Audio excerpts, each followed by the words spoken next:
presciência.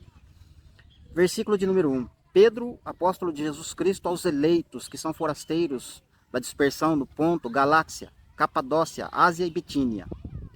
Eleitos segundo a presciência de Deus Pai, em santificação do Espírito, para, tem um propósito, hein? Para a obediência e a aspersão do sangue de Jesus Cristo. Graça e paz vos sejam multiplicadas. Então, no caso aqui da eleição, Deus está falando sim da presciência, né? Pedro está falando da presciência de Deus, do saber de Deus, como antever o futuro, da sua sabedoria, né? Só que não fica só na parte de presciência, pré-conhecimento. O texto continua falando de outras coisas mais. Não só o versículo 2, como o capítulo em si, né? Não para a lista, você entende? As pessoas se prendem na presciência e já quer ver o lado oculto da presciência de Deus. Quer ver o lado que não está, sabe, abre aspas, né, revelado no contexto da presciência, ou no versículo da presciência, né, que é o versículo 2, fecha aspas. Então, a sequência do versículo já está dizendo o que seria essa presciência. Então, vamos lá. Segundo a presciência de Deus Pai, em santificação. Ele elegeu com um propósito, para esses filhos, essas pessoas, se santificarem, trabalhar em santificação do Espírito, né? Para a obediência e a aspersão do sangue, né? A aspersão do sangue é a morte de Cristo, é a cruz, né? É a crucificação. Ou seja, a presciência de Deus de antever, ele viu as obras de Cristo. E não existe outra obra que Deus previu em mim, para mim ser eleito, não existe. Os meninos lá ainda estão insistindo em dizer. Quando eu falo os meninos, eu estou dizendo o Pedro, o Igor, o Wagner, os dois Wagners, né? E mais o Ricardo. Eles estão insistindo nessa tecla, né? Quem é bonzinho e quem não é, para ver se Deus vai escolher. Não é isso. E ainda cita alguns textos para falar das obras seculares do homem, né? As obras seculares do homem não podem salvar ele. Não pode. É as obras de justiça em Cristo, obras que Deus preparou de antemão. É essa obra que vai ser o fator determinante para Deus escolher alguém. Não, lá a primeira live que eles gravaram, né, eu discordei, né? Falei no vídeo passado, se caso houvesse outra gravação e tivesse corrigido os pontos, né, que eu questionei com eles lá no grupo, eu disse que eu poderia concordar com eles. Aí eles foram e gravaram outra live, né? Outra live. E aí logo no começo da live, o que aconteceu? Ali eu não sei se foi algum áudio do grupo do WhatsApp meu grupo, que alguém viu eu falando no final da tarde do sábado, antes, umas 4 horas antes da live deles, né? Eu falei do Salmo 139, gravei no grupo meu do WhatsApp. Não falei com o Luiz. Não falei no grupo StreamYard, no sábado à tarde, antes deles gravar a live. E não falei com eles no privado, nenhum deles, né? Só soltei no meu grupo de WhatsApp o assunto de Davi, né? Salmo 139. Aí mais tarde eu postei o meu vídeo, que eu tinha gravado no sábado de manhã. E eles gravaram sábado à noite a live. E no início da live, o que eles disseram? O Pedro, pelo menos, por enquanto. O Pedro disse o quê? Já usou o Salmo 139 para falar da eleição. Engraçado que em alguns pontos, né, tanto o Pedro quanto o Igor, eles expressam que Deus preparou uma obra de antemão, que é Cristo, para nós andarmos nela. Só que a escolha que Deus fez não foi por causa dessa obra, foi por amor. Eles citam a sequência, né, ou seja, aquilo que eu acredito. É uma verdade, isso com certeza, uma verdade absoluta. Só que ao mesmo tempo eles pegam e mudam. Só que não foi por causa dessa obra, foi por causa do amor. Eu não entendo isso. Aí o Pedro pegou e usou. Agora eu não sei se foi coincidência o Pedro usar, por isso que eu não posso julgar. Eu não sei se foi coincidência do Pedro usar o Salmo 139 da forma que ele usou, ou se foi uma tentativa de refutar o que eu tinha falado anteriormente no grupo, né? E que eu tinha falado no vídeo também, né? Na gravação que eu fiz. Só que eu não comentei, como eu disse, eu não comentei com ninguém. Então, agora eu não sei se foi uma coincidência Pedro usar o Salmo 139, ou se o áudio saiu do grupo e foi para outro grupo, que acontece de vez em quando. Os áudios saem do grupo lá onde eu estou e vai para o outro. Só que de lá não vem nenhum para cá. Não entendo por que isso. Mas tudo bem. Então por isso eu tô colocando bem à parte aqui o negócio, né? Então eu não sei se foi o áudio que escapou ou se foi uma coincidência. Mas o fato é que o Pedro usou o seguinte termo. Que Deus, já que Deus escreveu no livro os meus dias, que ele viu tudo que eu iria fazer no futuro, então os meus dias foram escritos no seu livro antes de eu existir. Então Deus foi conivente com o pecado, né? No caso, Betseba, o assassinato de Urias, todos os crimes ali, as coisas que Davi fez, Deus foi conivente, né? E aí a conta não fechou para o Pedro na colocação dele. Eu não sei se ele estava tentando se opor naquilo que eu tinha falado. Mas sim, eu estou me defendendo e fazendo um acréscimo em cima do que eu falei no primeiro vídeo com relação ao Salmo 139. E vou comparar com a colocação dele, o que ele falou do Salmo 139. Então o que acontece? Então Pedro usou a seguinte colocação, né? Deus não poderia escrever, como se Deus tivesse determinado, né, a vida de Davi. Davi tinha que seguir à risca o que Deus escreveu. Quando na verdade, quando eu falei no primeiro vídeo, eu falei resumidamente. Que é básica, tá? Básica logo para cortar essa presciência de você ser bonzinho ou malzinho, tá? Vamos lá. Davi disse que os dias dele, ele como massa informe, os dias dele estavam escritos no livro. Se os dias dele estavam escritos no livro, certo? E no livro ali, né, na presciência de Deus, a pessoa tem que ser boazinha, né? Se na predestinação que Deus dá, o caminho que Deus dá para chegar à eleição, para chegar à salvação, é um caminho de santidade semelhante ao de Jesus.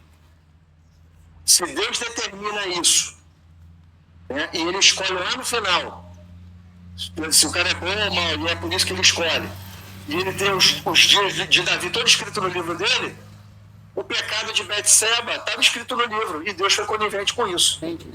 Eu não achei que ia ser necessário desenhar para a pessoa entender, né? O ponto aqui. Então, o Salmo 139, Davi está dizendo o quê?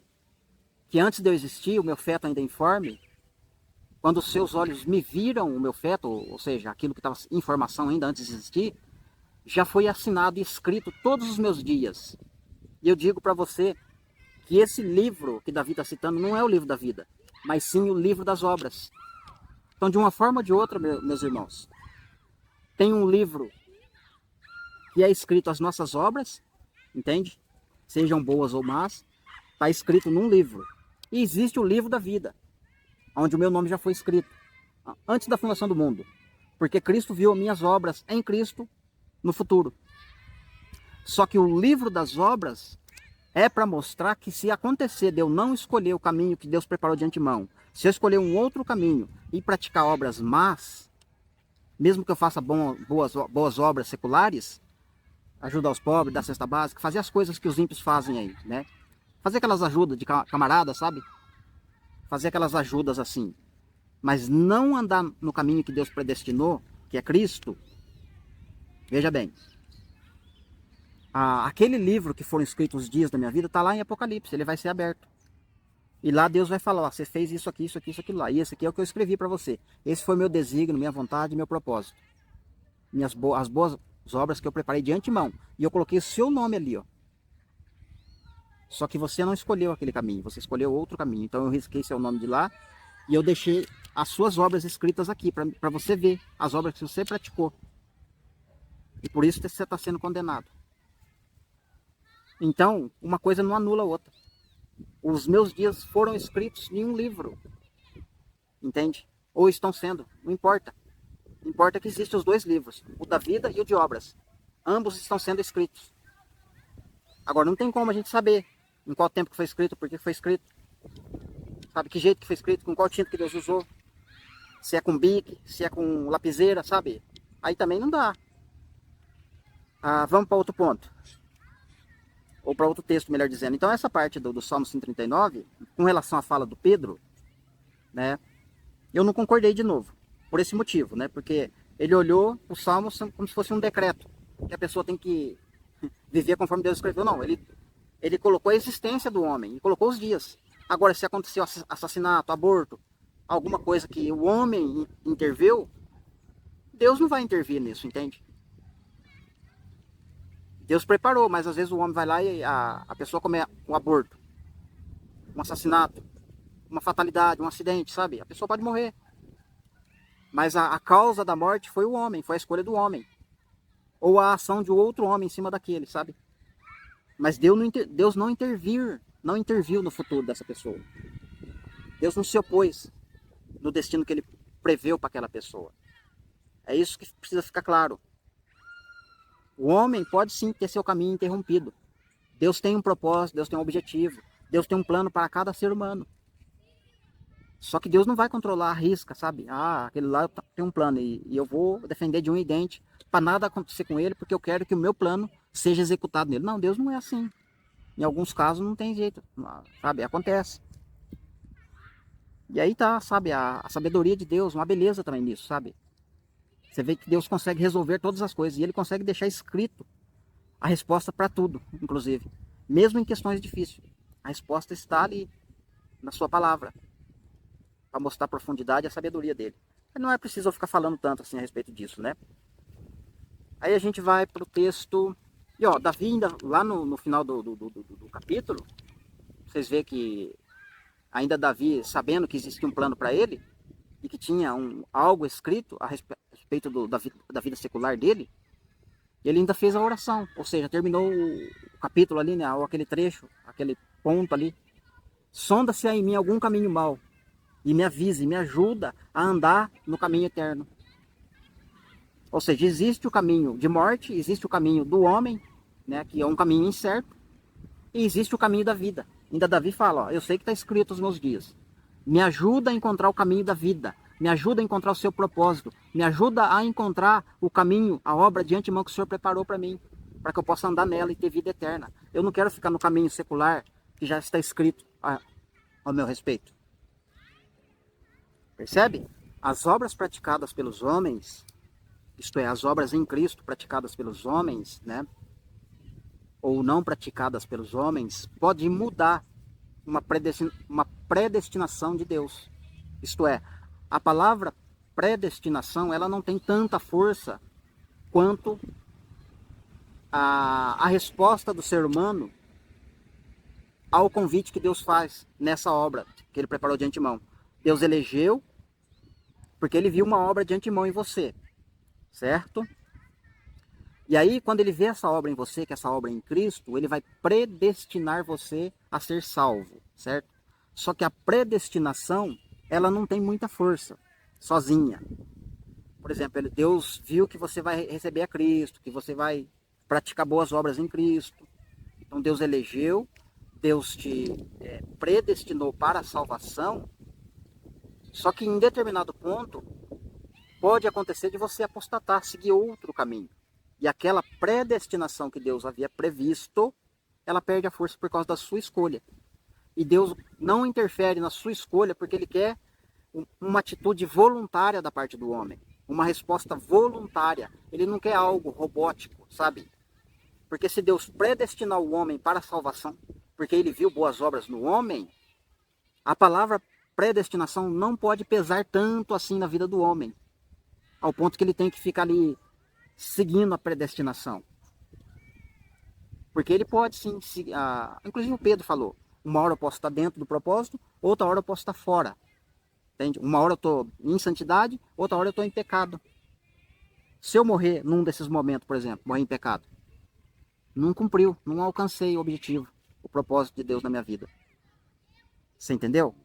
Então, a palavra predestinação, ela é uma palavra usada para um termo, só que ela não tem tanta força, porque ela por si só ela não pode resolver o teu problema. Precisa-se da sua escolha e da sua voluntariedade. Porque se você não tiver voluntariedade, se não houver uma escolha da sua parte, apenas uma predestinação, porque Deus determinou que você vai ser salvo, então logo isso se torna algo robótico e automático. Automaticamente já não precisa mais da obra, né? Porque daí se tornou robótico. Deus preveu, predestinou e vai ser assim, ponto. Então entra o caminho da escolha do homem e o livre-arbítrio, onde essa predestinação pode ser interrompida a qualquer momento. E Deus não interfere por causa da escolha do homem, porque a sua escolha é muito mais importante para Deus do que a própria predestinação que ele preveu para você. Ou seja, ele te respeita, né? É claro que no fundo, ele quer que você seja salvo e que você escolha o caminho que ele preparou. Mas se você escolher um caminho mau, ele não vai se opor. Ele vai respeitar. Sendo assim, a palavra predestinação vai perder força na sua vida. Entendeu? Agora, você no meio do caminho, você pode ficar reprovado, você pode abandonar, você pode desistir. Uma série de coisas. Mas o caminho foi traçado. Quem traçou foi Deus. Por que Deus traçou esse caminho para Davi, mas não traçou para uma criança abortada? Será que Deus que predestinou a criança para ser abortada? Então Deus é conivente com o aborto. Foi Deus que escreveu isso aí. Então teve um momento, por exemplo, né, que nem vocês acabaram de ver aí a fala do Igor, né? No caso dos abortos, né? Se Deus viu boas obras de uma vida, de uma pessoa, né, em Cristo, por causa daquelas boas obras, Deus elegeu aquela pessoa. Só que quando ela estava para nascer, infelizmente a mãe cometeu um aborto e aquela criança não nasceu. A predestinação, aquela visão que Deus teve daquela criança, não se cumpriu. Deus foi frustrado, ou Deus não teve poder naquela pré-julgamento, naquele pré-determinação ou predestinação que Deus fez a respeito daquela vida. Ou como eu disse no comentário anterior, Deus não intervém na ação humana. Se o homem foi lá e cometeu o assassinato com a criança, isto é, cometeu o aborto, isso não tira, como é que eu vou dizer aqui, a ação de Deus na eleição. Porque o que ele preveu que iria acontecer no futuro, vai acontecer com essa criança. Morreu ali, não conseguiu cumprir o requisito da vida, vamos dizer assim, mas lá na frente a criança vai ressuscitar como rei sacerdote. Porque Deus é fiel, ele não pode negar a si mesmo. O que ele preveu e que ele viu acontecendo, porque ia acontecer, ele tem o poder de ver isso, então ele vai agir segundo o que ele viu, não segundo o fator do homem ter interrompido a história. Pensa bem, lá durante os dias de Noé, né, ou antes dos dias de Noé, por exemplo, Deus olhou para a humanidade, né, aquela primeira temporada antes de Noé. Claro que ele viu o pecado que ia crescer de forma assustadora. Tudo aquilo ele previu, ele viu. Mesmo assim ele elegeu. Toda aquela gente elegeu para salvar, não foi? Ou ele excluiu aquela galera sabendo que eles iam pecar? Não, ele elegeu para salvar. Tanto é que ainda deixou Noé lá pregando por 120 anos. Talvez mesmo sabendo, já que eles não iam se arrepender, mas ele deixou como testemunho. Noé pregou por 120 anos. E todos eles morreram no dilúvio, inclusive os bebês. E aí? O propósito de Deus quanto à eleição falhou? O propósito da eleição não pode falhar, como Paulo fala em Romanos 9. O propósito da eleição, né, ele não tem fim. Deus elegeu e pronto. Aquilo que ele viu no futuro, que aquela pessoa ia praticar em Cristo. E não se perca no tempo, tá? Quando eu falo em Cristo, não pense que é do Novo Testamento para cá, não, tá? Em Cristo é a Bíblia inteira, inclusive desde Abel, tá? É claro que precisa de um esforço maior para entender, né?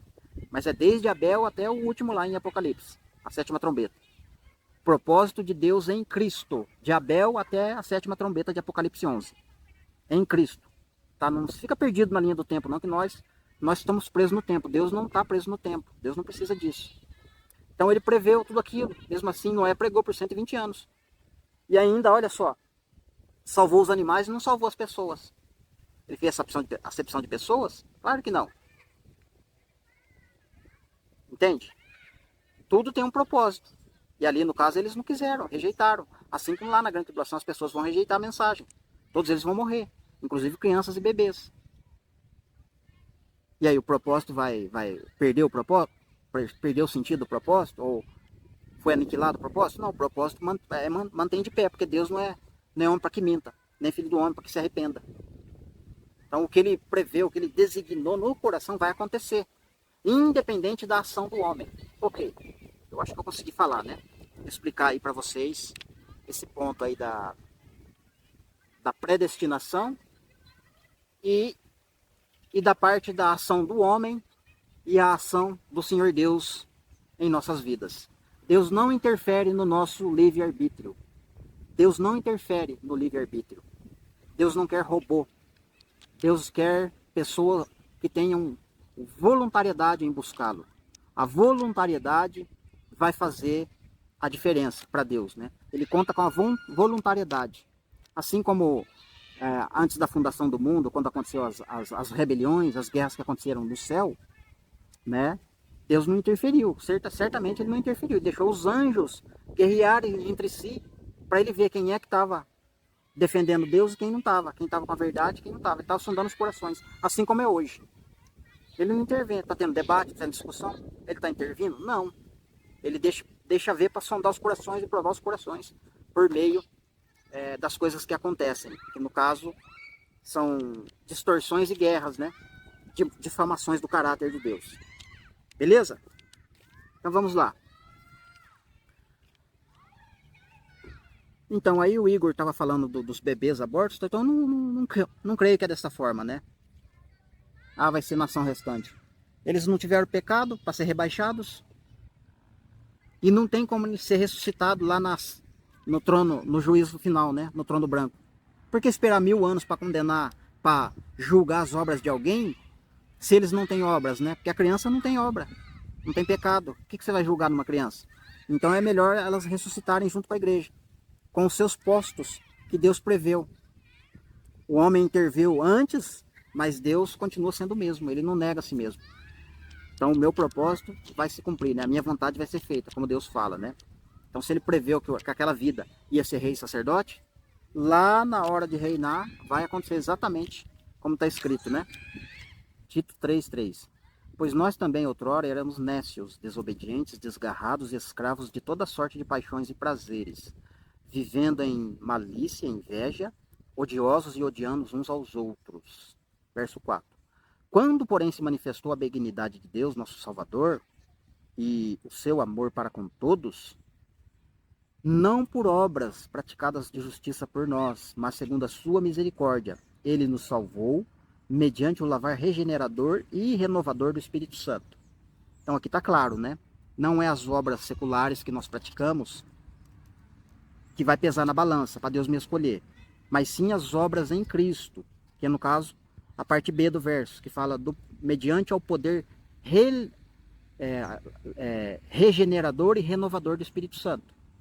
Ou seja, depois da obra em Cristo, ou seja, depois que Cristo se manifestou em carne, foi assunto ao céu, morreu, foi assunto aos céus, o Espírito Santo veio para fazer essa obra em nós, né? Fez essa obra em nós. Então é mediante essa obra que nós somos salvos, né? Respondendo a esta obra, melhor dizendo, respondendo a essas obras, a gente é salvo, não por nossas obras seculares. Na verdade, aqui em Tito mesmo, ó, mais para baixo, ó, o verso 8, ó.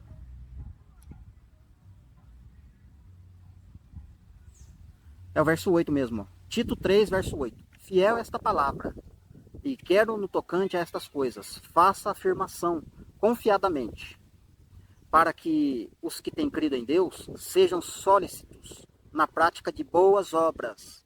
Estas coisas são excelentes e proveitosas aos homens. Lá no verso 5, não foi por obras seculares que Deus me elegeu e me salvou, mas sim mediante ao poder regenerador e renovador do Espírito Santo. E aí no 8 ele está dizendo que a prática das boas obras, né, são coisas excelentes, né, e proveitosas aos homens. Então ele não está se contradizendo.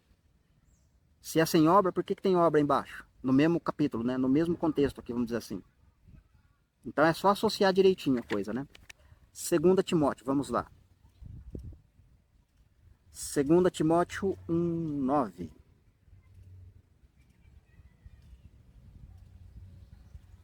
Que nos salvou e nos chamou com santa vocação, não segundo as nossas obras, mas conforme a sua própria determinação e graça, que nos foi dada em Cristo Jesus antes dos tempos eternos. Então vamos pegar na palavra determinação aqui, ó, no hebraico, né? No grego. Ó, o desfecho da palavra determinação é propósito. Propósito. Porque, veja bem, deixa eu fechar aqui, vamos voltar no texto. Que nos salvou e nos chamou com a santa vocação, não segundo as nossas obras, mas conforme a sua própria determinação e graça, que nos foi dada em Cristo Jesus antes dos tempos eternos. Então essa palavra determinação e graça, veja bem, se Deus não me salvou por obras seculares, mas sim pela sua própria determinação, e essa palavra determinação aqui é propósito. Ou seja, propósito tem o sentido que é o propósito de Deus, não é o meu propósito. Então o propósito de Deus é salvar a humanidade. O propósito de Deus é entregar Cristo, né? Oferecer a Cristo na cruz para resgatar a humanidade. É o propósito que não falha. Esse é o propósito que vai estar lá em Romanos 9, né? Para que o propósito da eleição prevalecesse. Ou seja, o propósito da eleição não pode perder força por causa de Cristo. Entende? Então, propósito é algo que vai até o fim. Propósito de Deus. O meu propósito, por exemplo, é seguir Deus. É fazer a vontade dele. Mas nem sempre é possível, às vezes, velho. Né? Por causa do pecado, por causa da minha carnalidade, sabe? Por causa das coisas que eu faço. Nem sempre o propósito vai ser afinco. Mas o meu propósito é ser salvo. Eu quero ser salvo por essas obras. Mas não basta só querer. Tem que praticar, tem que obedecer. Tem um monte de coisa para me fazer. Obras. Beleza? Romanos 8, 28. Sabemos que todas as coisas cooperam para o bem daqueles que amam a Deus. Daqueles que são chamados segundo o seu propósito. Segundo a sua determinação. Ok? Para serem conforme a imagem de seu filho, a fim de que ele seja primogênito entre muitos irmãos. Aí no verso 30 ele vai fazer a lista, né? Ou o desfecho. Aos que predestinou, que no caso elegeu, só que a predestinação, que eu falei antes, né? Ela perde a força quando a minha vontade prevalece de se opor na predestinação de Deus. A este também, depois que predestinou, chamou. Então primeiro ele predestina antes da fundação do mundo. Quando a pessoa nasce e entende alguma coisa, ele chama. Chama, entende? Aos que chamou, a este também justificou. Quando? Na cruz. Aos que justificou, a este também glorificou. Quando? Na ressurreição. O que diremos, pois, à vista destas coisas? Se Deus é por nós, quem será contra nós? Então, o tempo todo é por amor. Deus é por nós. Só que não é o amor do qual, né, o Pedro, o Igor, os meninos estão tentando empurrar a goela abaixo. Uma escolha unicamente, exclusivamente por amor. Escuta aí. De antemão, é pré-ciência, pré-conhecimento, é uma coisa prévia, sabe? Ele antevê, e é o amor que ele tem por você, nessa pré-ciência, no filho, ele olha e fala: o amor do meu filho eu vou dar para esse. É nele, eu vou eleger esse eleito aqui no meu filho, no corpo dele. Vocês viram? Unicamente por amor, não é por obras. Não é, querido, é por obras sim. Claro que tem amor envolvido, mas é por obras. É só um detalhezinho, você tá vendo como que é? É um detalhezinho que precisa, é uma chavezinha que tem que mudar ali. Não de obra, para que ninguém se glorie, pois somos feitura deles e criados em Cristo para boas obras, as quais Deus de antemão preparou para que andássemos nela, né? Então ele está falando das obras, né? E da graça, está tudo envolvido, ó. 8. Porque pela graça sois salvos mediante a fé, e isto não vem de vós. Isto não vem de vós, é dom de Deus. Não de obras, para que ninguém se glorie, pois somos feitura dele, criados em Cristo Jesus para boas obras, as quais Deus preparou de antemão para que andássemos nela, né? Então eu acho que a parte das boas obras que Deus preparou para que nós andássemos nelas, eu acredito que vocês já estão entendendo. A outra obra, por exemplo, não de obras para que ninguém se glorie, por exemplo. Quais são essas obras que a pessoa pode se gloriar? É as obras seculares, obras à parte de Cristo. Então, essas boas obras, por quê? As boas obras, vou dar um exemplo aqui, ó. Alguém pode se gloriar. Ou a justiça, você entendeu? A minha justiça pode ser melhor que a sua justiça. Eu posso fazer uma caridade na rua da minha casa, e essa caridade, né, ser vista aos olhos de muitos melhor que a sua caridade. E aí eu vou me gloriar em mim mesmo. Olha, eu fiz uma justiça melhor do que a do Adilson. Eu fiz uma justiça lá em tal lugar melhor do que a do Pedro. A minha justiça no meu trabalho é maior do que até mesmo a do meu patrão. Eu estou me gloriando, entendeu? Então, não de obras para que ninguém se glorie. A salvação pela graça, graça de Deus, misericórdia de Deus, propósito de Deus, entendeu? Desígnio de Deus. Deus olhou e falou, eu, né, vou salvar o homem por meu próprio desígnio, minha própria determinação. Eu amo o ser humano, eu vou salvar ele, eu vou dar meu filho de oferta, né, em resgate da humanidade. Aí Deus pode se gloriar, ou eu posso me gloriar em Deus. Nossa, estou fazendo uma obra tremenda em Cristo. Deus seja louvado. Deus seja louvado por esse trabalho, por essa gravação. Deus seja louvado por este vídeo, né? Estou me gloriando em Deus. Agora, você pode se gloriar em si mesmo.